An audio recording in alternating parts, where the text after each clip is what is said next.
Hello everyone and welcome back to the channel, and I guess for old time's sakes, I'll throw a what the crap's going on in there.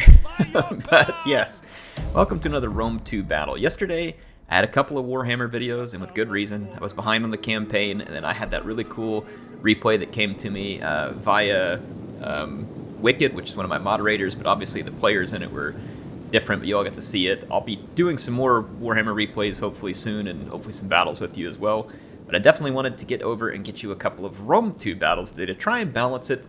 I guess I'm trying to be like some kind of gray creator here, right? I'm not like going all to the dark side or the light side of the Force here, whichever one you consider to be the dark or the light side, whether that's history or fantasy in Total War, so I'll try and cover both. I don't know about most of you, but man, I am dying for some news on what's in the future for historical Total War. I don't know, we'll see. I have obviously just as much to wonder about as you do, so we will see what happens. One day, maybe, we shall get news. We already got some skirmishing going on. We have the Mercenary Tarentine Cavalry here, as I've called them before. Wow, they're just going to get charged by the Germanic Scout Riders, and they're going to get wasted. The Germanic Scout Riders aren't bad in melee. Probably better than the Tarentines. Oh yeah, definitely better than the Tarentines. They're just a little bit lighter. So that's some very aggressive Suebi cavalry play there. Let's take a look at the rest of the Seleucid army here. So these Alexandrian successor troops here. We got Eastern Spearmen up front, rocking only the finest of pajamas in battle. And then we have the Syrian heavy archers in a second line here. One of them is an Eastern Slingers. It's a nice combination. Eastern Slinger, a little more AP, a little more ammo. Syrian archers, good damage, solid range, decent defense. We got Thorax Swords, and then it looks like Pikemen supporting the swords. Interesting pick. There is a Thuriel Spear on each flank. A Silver Shield Sword General. This is like a very heavy version of a Thorax Sword. Not an amazing unit, but pretty well balanced overall. And then we've got an Azet Knight, which we saw recently, a very heavy melee cabinet. This unit here, someone pointed out that if their armor was just a little different, it would kind of help justify more of their price, but apparently their armor should be like a 90 class or higher, but they ended up with like a lower tier armor for some reason, and then they just don't match their price, which is kind of interesting, because apparently Bactrian Noble Cavalry is kind of the same for a whole lot less price. We got Median Cavalry here. Looks like two of them out on the flanks as well. Let's check out the Suebi army. Are they fast charging? I feel like you can't be a Suebi without being the fast charge. Let's see here. Speaking of, with Fast Charge being a general's ability, was general ability something that could be modded? Okay, this is just a standard Suebi general. They've got Sword Masters. The reason I ask, obviously, is it'd be cool if someone could come through and make special abilities for each faction, kind of like the Suebi had. We've got Bloodsworn, and so those are going to be high AP, good charge, very weak in a prolonged melee, and then we got Wodenaz spears up front, which are going to be decent AP for a spear because they carry that 30 damage spear, solid charge. Again, weak in a grind, but that's pretty standard for the Suebi. Cambry Bowwomen up front. I figured that would be Germanic Slingers, but the Cambry Bowwomen are going to have good damage, and they do have a spear for a secondary attack, I believe. And then they...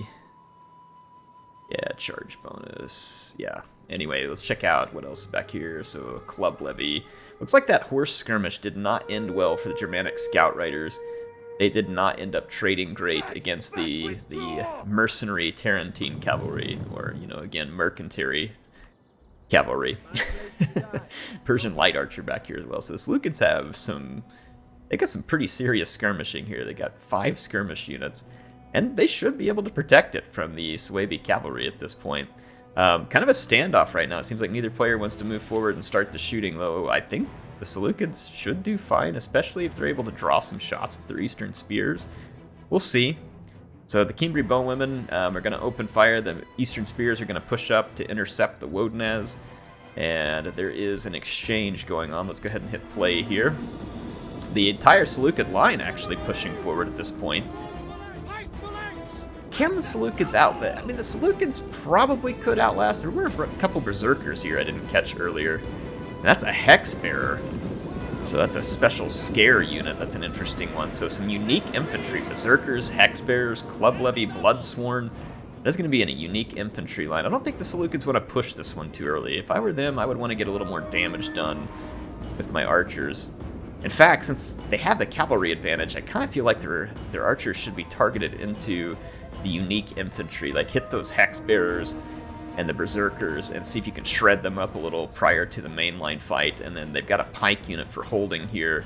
Now, of course, the Suebi could use their Cimbri bowwomen to wipe these pikes right off the battle map.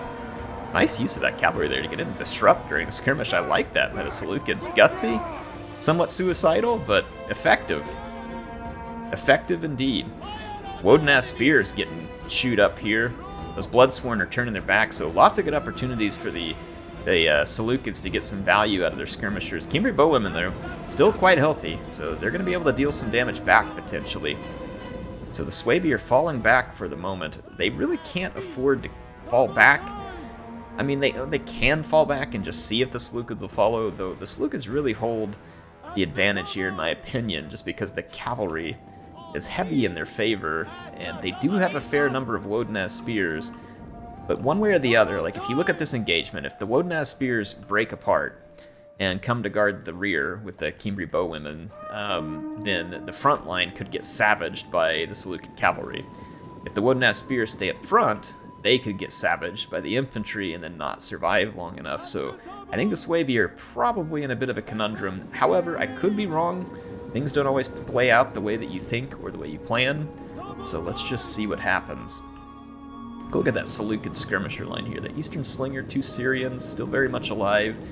The Persian light archers have not really been touched in the back either. Looks like the Suebi are going to fall back. They're taking some shots as they fall back. Let's see what happens. There's still a bit of a prolonged skirmish here as the Suebi are hesitant to overcommit to a fight, which does make sense. You definitely don't want to overcommit. The Suebi may be hoping for a mistake from the Seleucids here that helps them regain some balance. And there is a skirmish underway now. The 4 Cimbri bowwomen are engaging against the skirmishers of the Seleucids. They definitely need to, but at the same time, the cavalry for the Seleucids is probably the #1 threat right now. Not to say that these skirmishers aren't a big threat. They certainly are. They certainly are. I'd say they're probably an equal threat, to be honest. Cimbri bowwomen. Ooh, that Woden-ass spear took a load of javelins off of that Thurio spear. And then look at this nice retreat through the pikes. Oh, and the Woden-ass is going to have to turn around, and they are going to eat it. Yikes. Really nice job by the Seleucids here, prolonging the skirmish. And look, he just waited for that opening, and here it is. Bloodsworn just gets absolutely clobbered by a Median cavalry. And then it's going to pull right through to the Cimbri bowwomen. Spears or not, that's going to hurt. So that Median cavalry is racking up kills right now, and it is just going to keep slicing through these lower mass Suebi units and cause havoc. Now, when this Woden-ass spear catches up to it and really gets engaged in melee, it will cause a ton of damage, but that is a great distraction right now for the Seleucids, and this Woden-ass spear up front is paying the price for that right now as well. So well done there. 105 kills, excellent distraction. Just brutal damage on that Bloodsworn. That's what I was talking about with the Suebi infantry. If it does not get covered by these Woden-ass spears for cavalry charges, it is going to get savaged.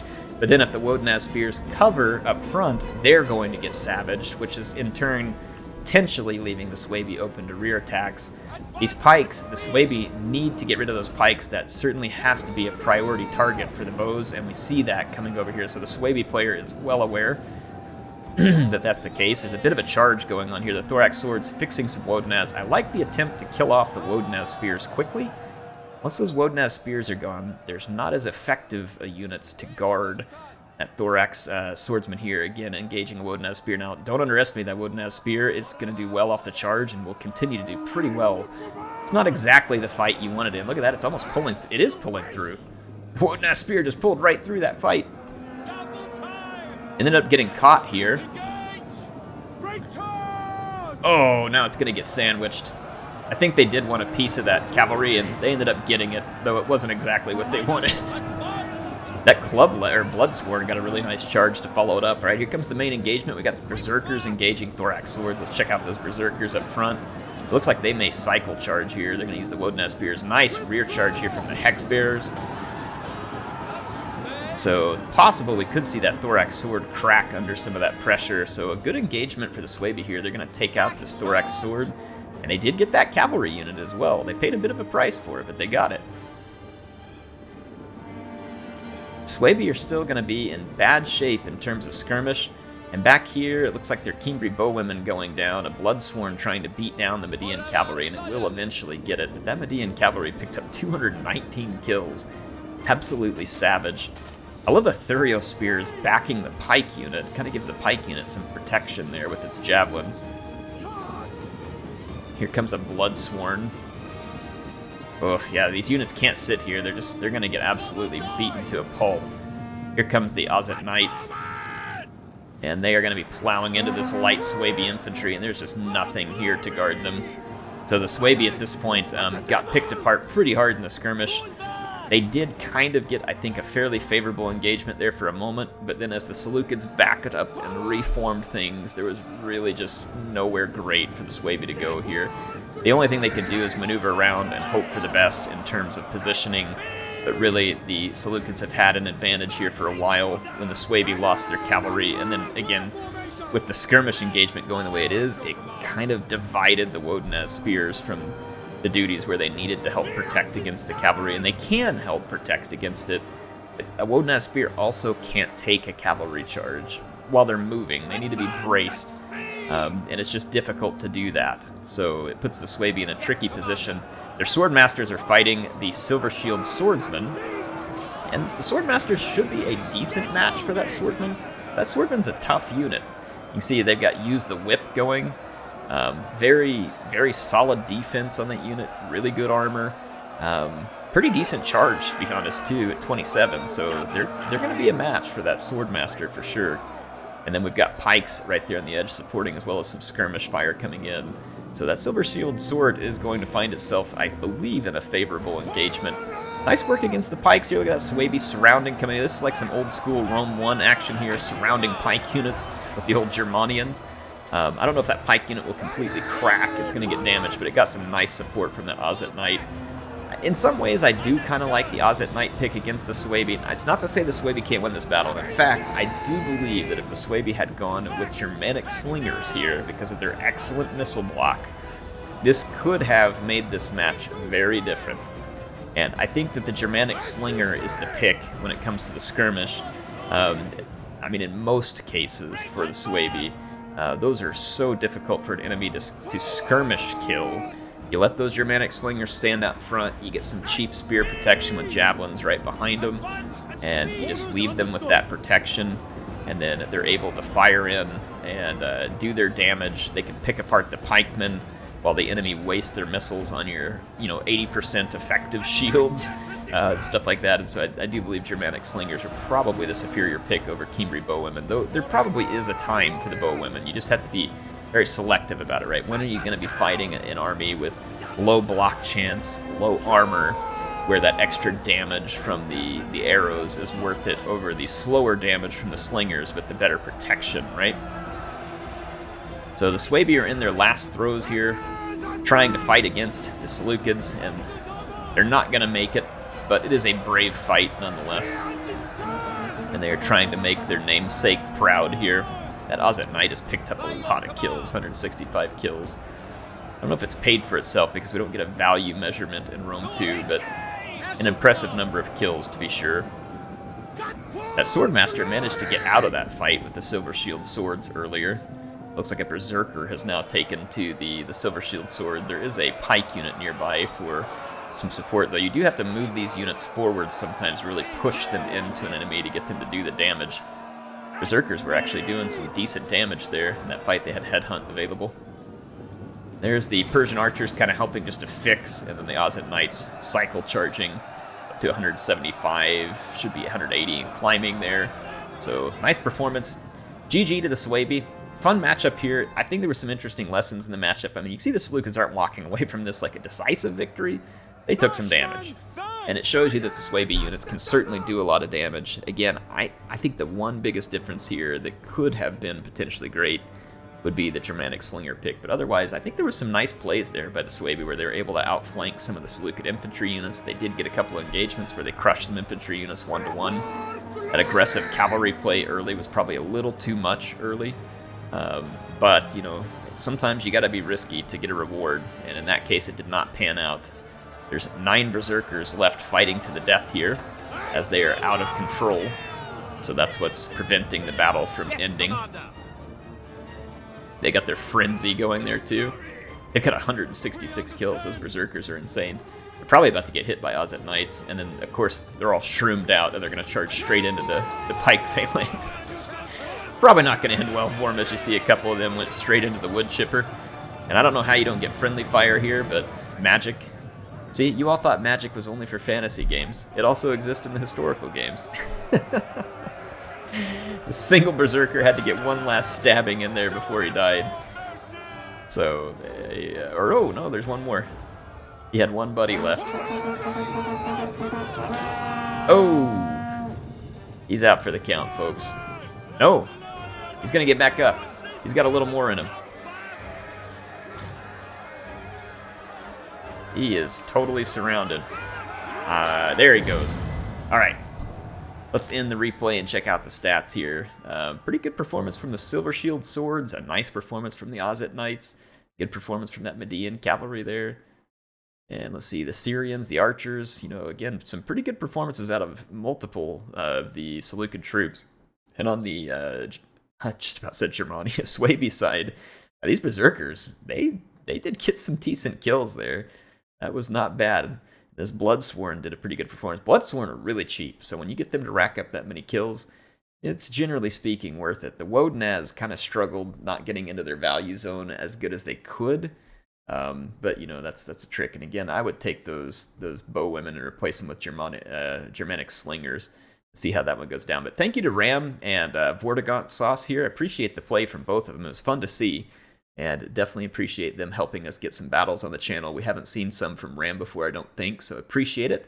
And I will see you all again soon with some more battles in Total War Rome 2.